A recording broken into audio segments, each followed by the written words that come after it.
Lawan, lawan, lawan Prabowo, lawan Prabowo sekarang. Mahasiswa bangsat tidak punya rasa malu, orang terdidik, orang yang nantinya akan melanjutkan estafet kepemimpinan yang kemudian mereka akan memimpin negara ini, tetapi dia pola pikirnya kok seperti itu, saudara. Mau protes tentang Harvey Mois yang dihukum cuma 6,5 tahun penjara, kemana kalian? Dananya baru cair ya, Dek ya? Nah, ini tanggapan masyarakat soal demo yang dilakukan oleh mahasiswa kita kemarin, ya, yang melibatkan BEM seluruh Indonesia. Dan tapi ada dua poin yang disoroti oleh masyarakat, yang mana itu sama sekali dinilai tidak mewakili masyarakat, teman-teman. Ya,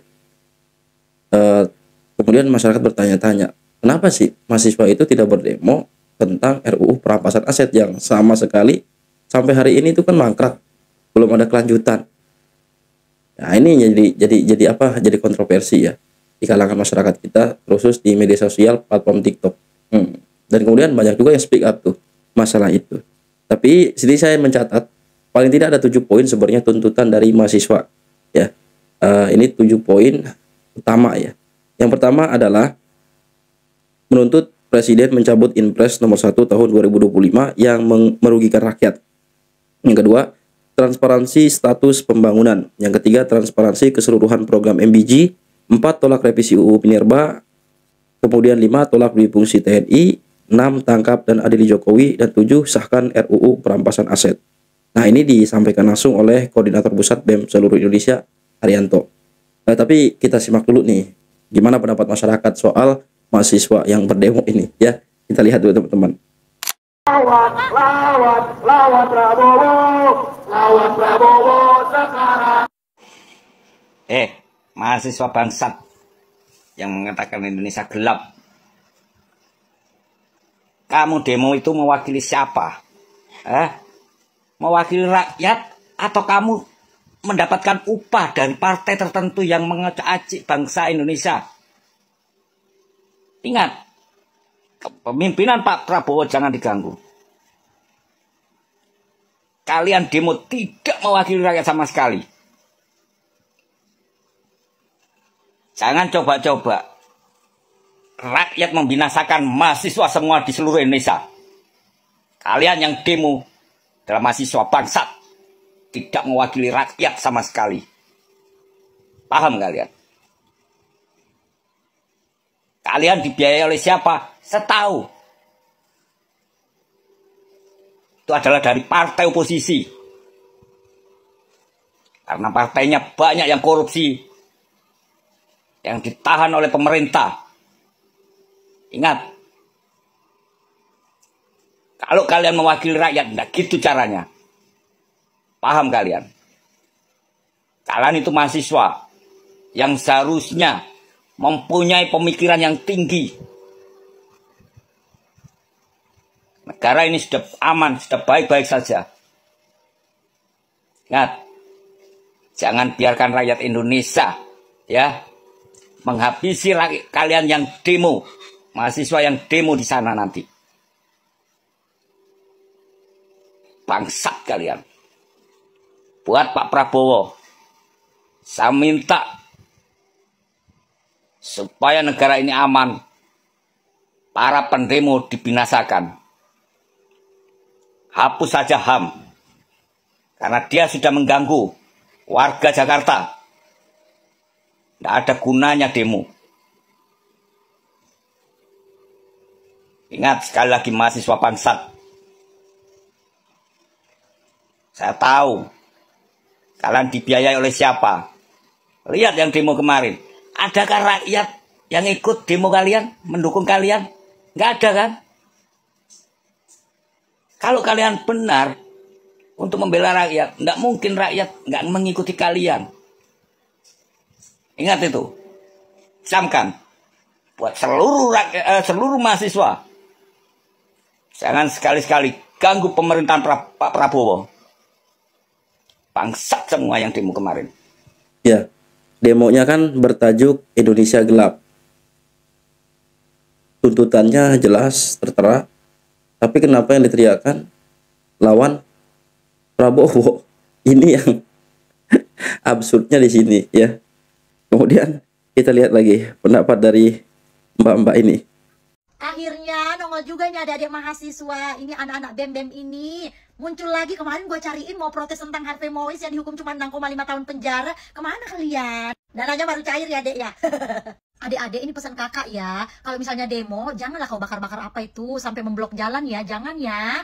Jangan sampai bikin sengsara masyarakat ya. Berjuang untuk menyampaikan aspirasi masyarakat tanpa bikin susah masyarakat itu lebih bagus. Nih kayak kakak ini mahasiswa tapi gunain sosial media untuk mengeluarkan aspirasi dari masyarakat. Kayak gitu, keluarkan critical thinking kalian, kritis kalian itu keluarin dari sosial media kayak gitu, ya kan? Sama aja kok kalian turun di jalan sama menyuarakan di sosial media itu sama aja, didengar nggak didengar juga. Tapi biasanya lebih maknyus kalau lewat sosial media. Terus kalau menyuarakan aspirasi melalui sosial media nggak perlu nasi bungkus, nggak perlu panas-panas, ya kan? Sebenarnya ada beberapa tuntutan mahasiswa ini yang gue setuju, termasuk perampasan aset untuk terpidana korupsi. Tetapi yang nomor 1 sampai nomor 6, aduh, nomor 1 dulu deh.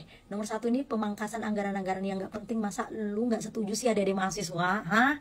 Terus ada juga ini yang gue denger dari hasil interview dari salah satu media terhadap salah satu mahasiswa yang melakukan demo, bilang gini nih. Ini kalau misalnya efisiensi anggaran ini dilakukan di Kementerian Pendidikan katanya ya, takutnya nanti ini bakal berdampak untuk kenaikan UKT uang sekolah. Menuntut juga kalau misalnya sekolah harus digratisin.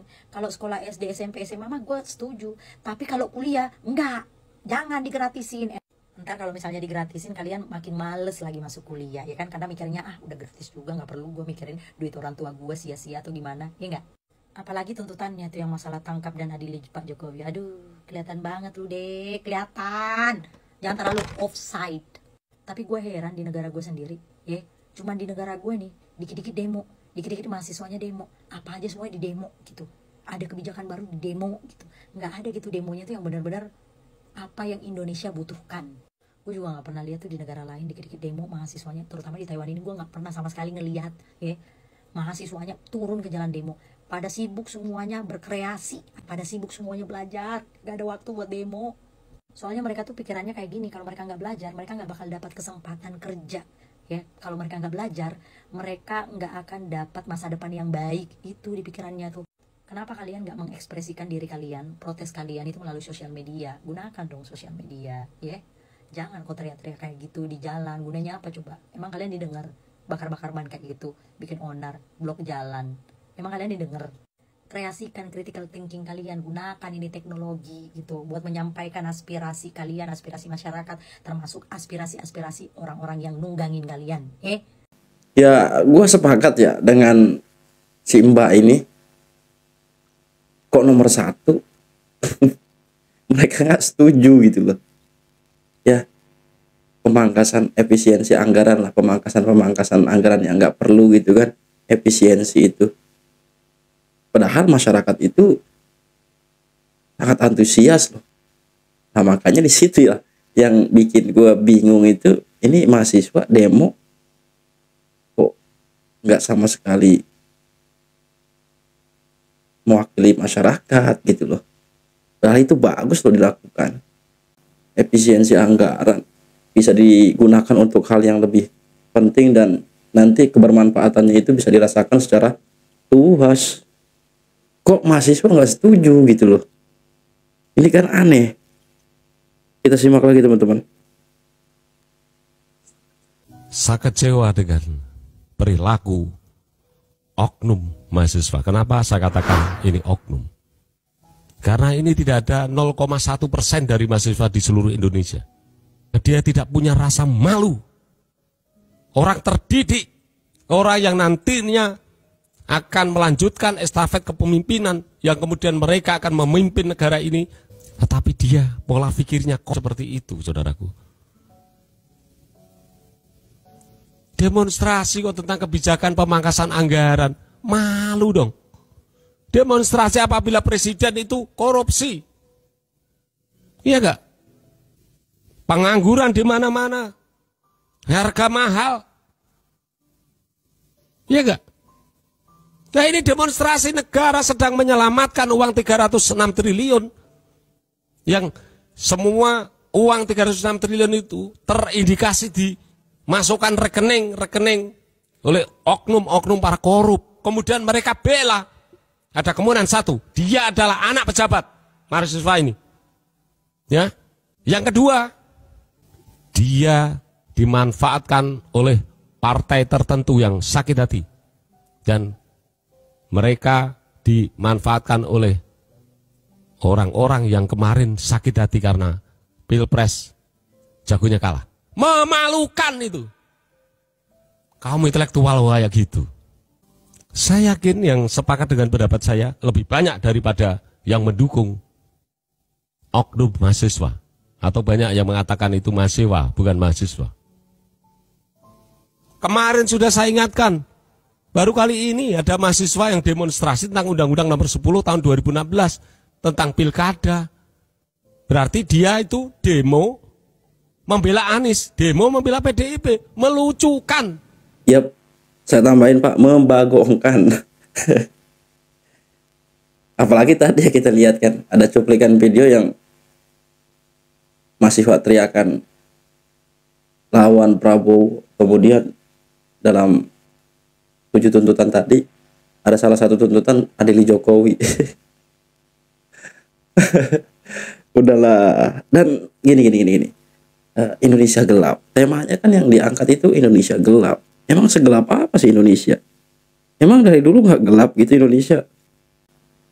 Nah, demo kemarin kan itu bertajuk Indonesia gelap, ya, gelap loh, Indonesia gelap. Nah, kenapa tema itu yang diangkat? Kenapa narasi ini yang menjadi tema aksi mahasiswa di Istana Negara? Nah, seberapa gelap Indonesia di bawah pimpinan Prabowo Subianto? Penegakan hukum dan pemberantasan korupsi di era Prabowo mendapatkan nilai yang positif di mata masyarakat, walaupun masih banyak PR. Dan ini bisa kita lihat di survei LSI 100 hari pemerintahan Prabowo Gibran. Itu bisa dilihat. Ya, kemudian tergabung dalam organisasi Bridge dan menjadi anggota penuh adalah langkah strategis untuk ekonomi Indonesia yang berdaulat memang membutuhkan waktu dan proses yang panjang. Namun setidaknya satu kaki kita sudah berada di jalan yang benar. 20 Oktober 2024, Prabowo dilantik menjadi Presiden ke-8 Indonesia di tengah kondisi ekonomi dunia yang tidak stabil karena perang di Eropa dan Timur Tengah.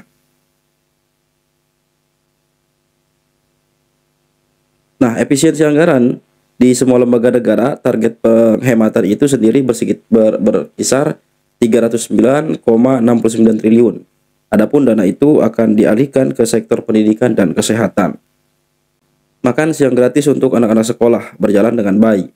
Ini adalah bentuk kepedulian negara kepada generasi anak-anak bangsa, walaupun ada juga segelintir orang yang masih saja tidak suka. Indonesia gelap. Ya, sejak kapan Indonesia ini terang kan gitu. Jadi ingat pesan Pak Luhut Binsar Panjaitan bahwa negara maju tidak senang jika ada negara berkembang berpotensi menjadi negara maju.